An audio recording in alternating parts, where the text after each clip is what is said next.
ఓం ఐం ప్రేం శ్రీ మాత్రే నమః. లలితా త్రిశతిలోని కమనీయ అనే పదానికి విశేషాంశములు తెలుసుకుంటాం. కళ్యాణ శైల నిలయ అంటే మహామేరువు అని తెలుసుకున్నాము. సుమేరు పర్వతం గురించి మీరు విన్నారా? మనము దేవాలయాల్లో పూజలో పెట్టుకునే మేరు రూపంలో ఉన్న శ్రీయంత్రం యొక్క భిన్న భిన్న రూపాలను మీరు చూసి ఉంటారు. ఇవి 3 రకాలు.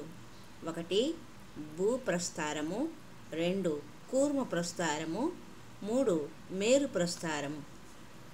పూజలో పెట్టుకున్న మహామేరువు దాని యొక్క బిందు స్థానంలో నిరంతర ప్రవాహితమైన తరంగాలలో లోక కళ్యాణం చేసే ఆ పరాశక్తి స్థిరమై ఉన్నది. ఇంకొక భావంలో సుమేరు పర్వతం అన్నింటికంటే ఎత్తులో స్థిరమై ఉన్నది. అతిపెద్ద సప్త పర్వతాలలో సుమేరు పర్వతం అతి ఎత్తైనది. దానిని శక్తి స్థలంగా పిలుస్తారు. అది అన్నింటికంటే ఉన్నతమైన స్థితి. మన శరీరం శ్రీయంత్ర స్వరూపము. మేరు పర్వతం లాగా ఉన్న మన శరీరంలో బైందవ స్థానము ఉన్నది. బైందవ స్థానం అంటే బిందు స్థానము.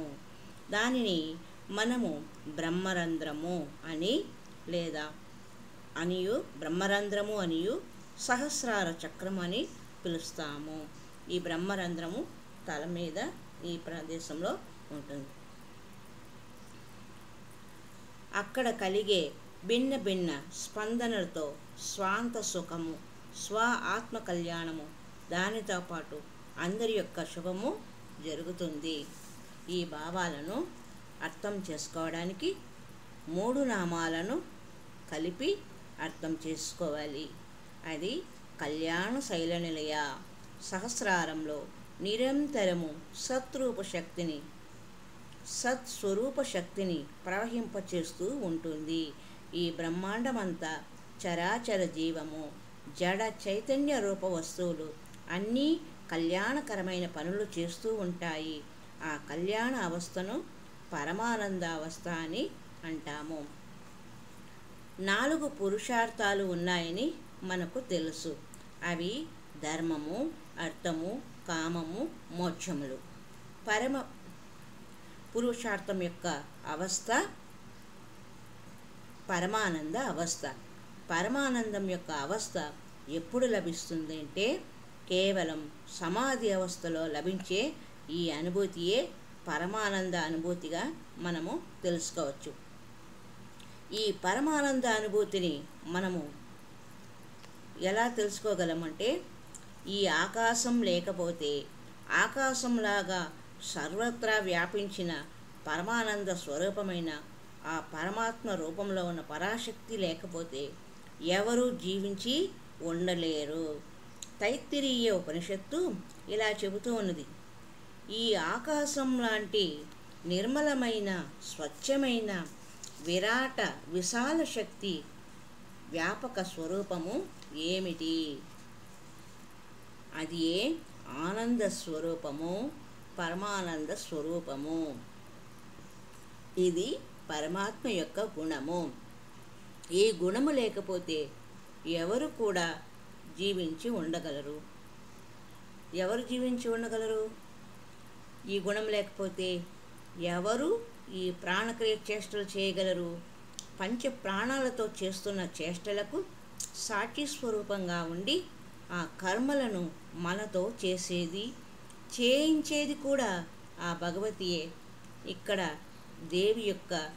భగవతి యొక్క పరమానంద స్వరూపం అవస్థ అని చెప్పబడుచున్నది.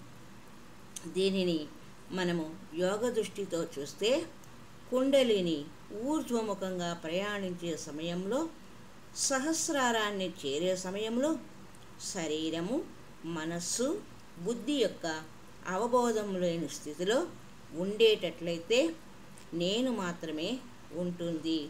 నేను యొక్క ఉనికి మాత్రమే ఉంటుంది. ఆ నేను యొక్క అస్తిత్వంతో ఉన్న అవస్థలో పరమానంద స్వరూపిణి కైవల్యానందమునకు మనలను తీసుకొని వెళ్ళి మోక్షద్వారం దగ్గరకు చేరుస్తుంది. మనము సుఖం పొందటం కోసము ఆశిస్తాం. ఇవి క్షణికాలు. మంచి భోజనము, మంచి ఇల్లు, మంచి వస్త్రము సుఖమని భావిస్తాం. సుఖము వేరు, ఆనందం వేరు. సుఖము ఎప్పుడైనా అసుఖంగా మారుతుంది. సంతోషం కలిగించిన మంచి వస్త్రము హఠాత్తుగా మన కంటి ముందే కత్తిరింపబడితే మనకు విచారము కలుగుతుంది. అందువలన మనము సుఖమునందు ఇష్టమును మమకారమును వదిలించుకొని బయటకు రావాలి. మనలను మనము ఆత్మ పరిశీలన చేసుకోవాలి. మీలో నుండి మీరు బయటకు వచ్చి ఆత్మస్వరూపాన్ని చూడగలగాలి. అది మహా అమృత స్వరూపం, అమృతానందం, అమృతం యొక్క ఆనందం. మన నుండి మనం బయటకు వచ్చి సాక్షిభావంతో చూస్తున్న సమయంలో కలిగిన అవస్థను మనం చూడగలం. సాక్షిభావంలో చూస్తూ ఆ అవస్థను అనుభవం పొందుతున్నప్పుడు మాత్రమే పరమానందం యొక్క అనుభవము అయ్యిందని చెప్పగలుగుతాం. సాక్షిభావము పరమానందంతో కలిసి మళ్ళీ ఒకసారి అంతరంలో విలీనమవుతుంది. అక్కడ నీ సుఖం అనేది ఉండదు. మాయాగ్రసితులమైన మనము దుఃఖాన్ని కూడా సుఖమని భావిస్తున్నాం. దాని నుండి విముక్తులు కావాలి. మనము వ్యవహారంలో ఏ పని చేస్తున్నా, పడుకున్న సమయంలో కూడా ఆనందం కలగాలంటే నిష్కపటత్వము, నిష్కల్మషత్వము మన ప్రతి శ్వాసలో శ్వాసగతిని అనుసరించి ఇష్టదేవత నామస్మరణ సదా నీ అంతరంగంలో జరుగుతూ ఉండాలి. ఇది నా కోసం కాదు, విశ్వ కళ్యాణం కోసమని భావించాలి. సంకల్పం ఉన్నా లేకున్నా సత్సంకల్పమైతే ఆ సంకల్పం జనం హితం కోసమైతే, బ్రహ్మాండ స్వరూప ఆనందం కోసమైతే భగవతి పూజ నువ్వు చేయడం లేదు. భగవతియే స్వయం పూజ చేసుకున్నట్లు అవుతుంది. మనము అలంకరించిన పుష్పాలు భగవతి స్వరూపం. విగ్రహము, చిత్రపటము, జలము, ధూపము, నైవేద్యము, ఆరతి అన్నిటిలో భగవతి యొక్క శక్తి ఉంది. ఎక్కడ శక్తి ఉందో అక్కడ భగవతి ఉంది. స్వయంగా తానే కీర్తనలు పాడుకుంటుంది. శరీరము, బుద్ధి, మనస్సును వాహికగా చేసుకొని స్వయం తన యొక్క కీర్తన తానే పాడుకుంటుంది. భగవతికి ఇలా చేయడం వలన కలిగే అవసరం ఏమిటి? స్వయం కీర్తన, అర్చన, సుందర రూప వర్ణన చేయవలసిన అవసరం ఏమిటి? నీవు నీ అంతరంగంలోకి చూసుకుంటే నీ లోపల ఉండే చైతన్యం ఆనందమగ్నమై నవ్వుతూ కూర్చొని ఉండి కీర్తన చేస్తూ ఉంటుంది. ఇదే విషయమే భగవద్గీతలో శ్రీకృష్ణ భగవానుడు వేదాలలో సామవేదము తానని, మంత్రాలలో గాయత్రి మంత్రమునని, ఓంకారమని, మాసములలో మార్గశీర్షమని, ఋతువులలో వసంత ఋతువని, ఆ ప్రకారముగా భగవత్శక్తి చైతన్య స్వరూపమై జీవులలో అంతరంగంలో నుండి పూజ, కీర్తన లాంటి చర్చలతో ఆనందిస్తూ ఉంటుంది.